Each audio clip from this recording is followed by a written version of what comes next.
കാരണം ഈ മുഖ്യമന്ത്രി പൊതുഖജനാവിൽ നിന്നുള്ള പണം ഉപയോഗിച്ചുകൊണ്ട് ഉദ്യോഗസ്ഥന്മാരെ ജനങ്ങളുടെ ഇടയിലേക്ക് വികസന പ്രവർത്തനവുമായി ബന്ധപ്പെട്ട സർവേ എന്ന് പറഞ്ഞ് സർവേ നടത്താൻ വിട്ടിട്ട് അവരോട് തുടർഭരണത്തിന്റെ ആവശ്യകത വീടുകളിൽ ചെന്ന് പറയണം എന്ന് ഉളുപ്പില്ലാതെ ലജ്ജയില്ലാതെ പച്ചയ്ക്ക് വിളിച്ചു പറയുകയാണ് ഈ മുഖ്യമന്ത്രി. ആ മുഖ്യമന്ത്രിക്ക് അധികാരത്തിൽ തുടരാൻ എന്താണ് അവകാശം? അപ്പൊ അതുകൊണ്ട് ഇതാണ് ഇവിടെ നടക്കുന്നത് എന്നുള്ളത് നമ്മൾ മനസ്സിലാക്കുക. സർക്കാരിനെ പാർട്ടിയാക്കി മാറ്റുക. അപ്പൊ എൻ്റെ ഒരു സുഹൃത്ത് ഇന്ന് രാവിലെ പറയായിരുന്നു ഗുജറാത്തിലെ കാര്യം. ഗുജറാത്തിലെ IAS ഉദ്യോഗസ്ഥന്മാരുണ്ട്. 2002 വന്ന IAS ഉദ്യോഗസ്ഥന്മാർ കഴിഞ്ഞ 23 വർഷമായി ഗുജറാത്തിൽ കണ്ടിട്ടുള്ളത് BJP ഭരണമാണ്.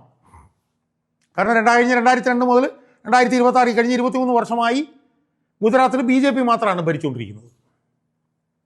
2002 കയറിയ IAS ഉദ്യോഗസ്ഥന്മാരെ സംബന്ധിച്ചിടത്തോളം അവർ BJPയുടെ ഭരണം അവിടെ കണ്ടിട്ടുള്ളൂ. അവിടെ BJPയുടെ ഒരു ജില്ലാ സെക്രട്ടറി വന്ന് ഒരു കളക്ടറുടെ അടുത്തൊരു കാര്യം പറഞ്ഞാൽ കളക്ടർ ആ കാര്യം നടത്തി കൊടുക്കും. കാരണം എന്താണ്? അവിടെ പാർട്ടി തന്നെയാണ് ഗവൺമെന്റ്.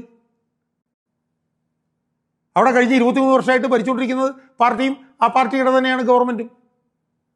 അപ്പൊ സ്വാഭാവികമായും അവിടുത്തെ ഒരു BJPയുടെ ജില്ലാ സെക്രട്ടറി ഒരു IAS ഉദ്യോഗസ്ഥനടുത്ത് ഒരു കാര്യം ചെന്ന് പറഞ്ഞാൽ അത് IAS ഉദ്യോഗസ്ഥൻ നടപ്പിലാക്കി കൊടുക്കും. കാരണം എന്താ? അവിടുത്തെ പാർട്ടി തന്നെയാണ് അവിടുത്തെ ഗവൺമെന്റ്. കഴിഞ്ഞ 23 വർഷമായിട്ട് ഒറ്റ പാർട്ടിയാണ് അവിടെ അധികാരത്തിൽ വന്നുകൊണ്ടിരിക്കുന്നത്. ഇവിടെ കേരളത്തിലും ഈ പിണറായി നടപ്പിലാക്കാൻ ശ്രമിക്കുന്ന അതാണ്. 10 വർഷമായിട്ട് അവരുടെ പാർട്ടിയാണ് ഭരിച്ചുകൊണ്ടിരിക്കുന്നത്. ഇനി വരാൻ പോകുന്നത് ഞങ്ങളുടെ പാർട്ടി തന്നെയാണ്. അതുകൊണ്ട് പാർട്ടി പറയുന്നതാണ് ഗവൺമെന്റ് ഉദ്യോഗസ്ഥന്മാർ ചെയ്യേണ്ടത്, പാർട്ടി പറയുന്നതാണ് കളക്ടർമാർ ചെയ്യേണ്ടത്. ഇതുപോലുള്ള പണിയാണ് ഇയാൾ ഇവിടെ ചെയ്തുകൊണ്ടിരിക്കുന്നത്. ഗവൺമെന്റിനെ പാർട്ടിയാക്കി മാറ്റുകയാണ്. പാർട്ടിയുടെ ആവശ്യങ്ങൾ ഭരണഘടന പൊതുഖജനാവിൽ നിന്നുള്ള പണം എടുത്ത് അയാൾ ചെയ്യിപ്പിച്ചുകൊണ്ടിരിക്കുകയാണ്. ഇത് എത്ര ഭരണഘടന വിരുദ്ധമാണ്, എത്ര നിയമവിരുദ്ധമാണ് എന്ന് ജനങ്ങൾ മനസ്സിലാക്കണം എന്നാണ് തുടക്കത്തിൽ എനിക്ക് സൂചിപ്പിക്കാനുള്ളത്.